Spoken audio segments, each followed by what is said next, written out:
Hello, God bless you. Um, I just wanted to come on here real quick. Promise you, for those of you who know me, this is actually going to be really short. This is actually going to be really short, especially for me. It's Tuesday.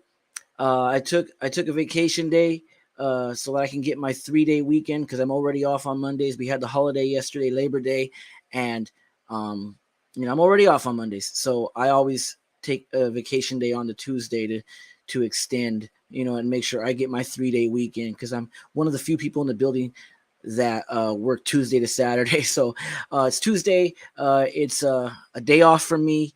I'm just relaxing at home, like I like to do because I'm a hermit by nature. And I just finished watching a um, a Bible study by a sister by the name of Rima Trainer, and it was awesome. It was fire. It was fire. And I just wanted to come on here and I wanted to share my notes that I took from a certain a portion of the video. I'm gonna be posting this video to my wall of her doing her Bible study.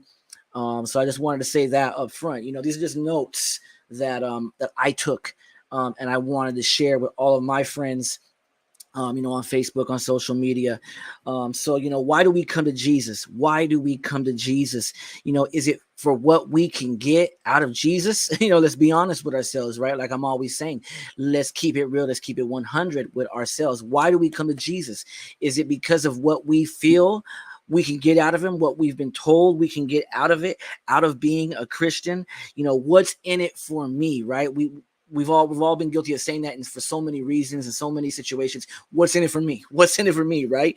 What's the reward? What's the reward of being a Christian? I'll be a Christian if it makes sense. If it makes sense to me, if I can get something out of it, then yeah, I'll come to Jesus.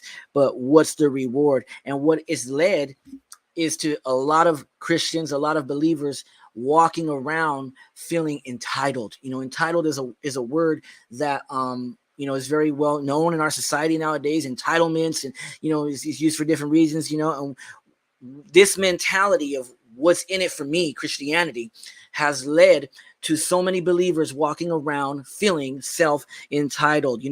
Oh, I want health and wealth, the prosperity gospel, etc., etc., etc. We start treating Christianity like it's a barter system where it's like a give and take, a give and take, or I'll do this and you do that.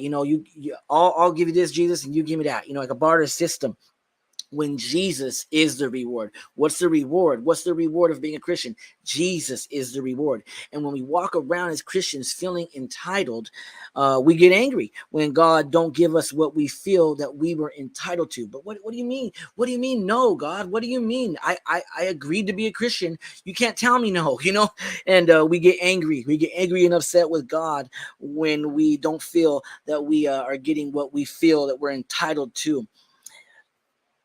And we got so many believers, we all got to check ourselves.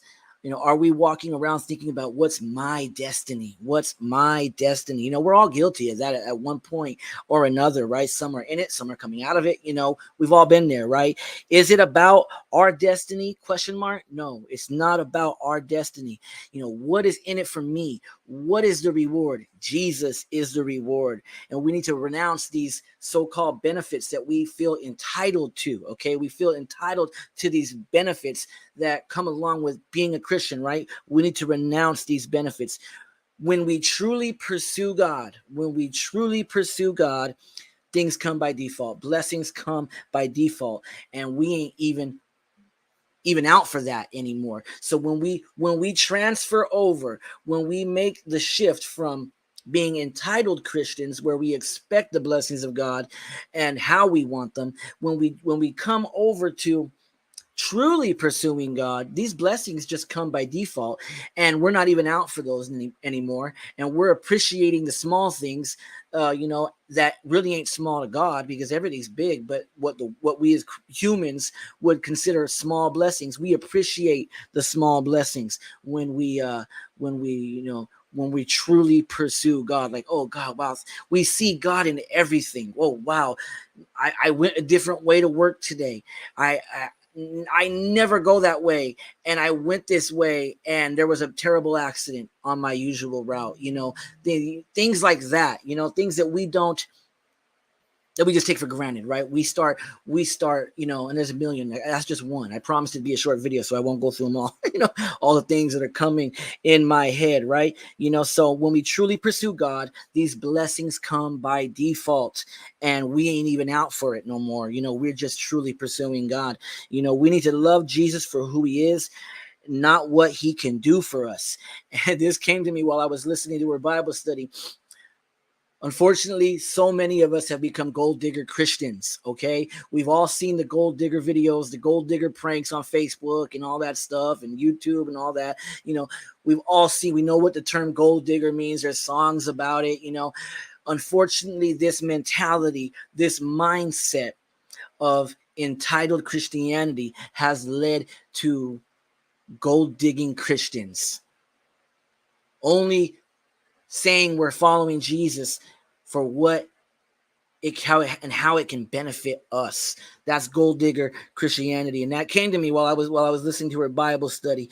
We need to renounce this gold digging Christian mentality. We need to renounce our self-centeredness and renounce our pride. We have to die to ourselves and ask ourselves this question: is Jesus enough for me?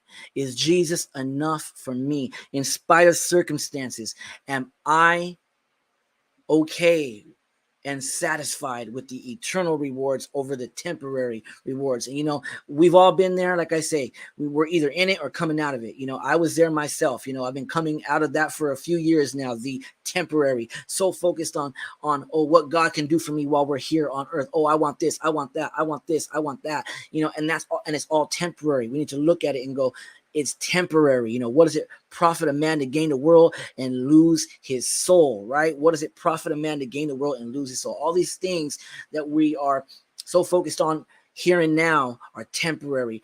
And is Jesus enough for us? Are we really satisfied and content, godly contentment, with the eternal rewards?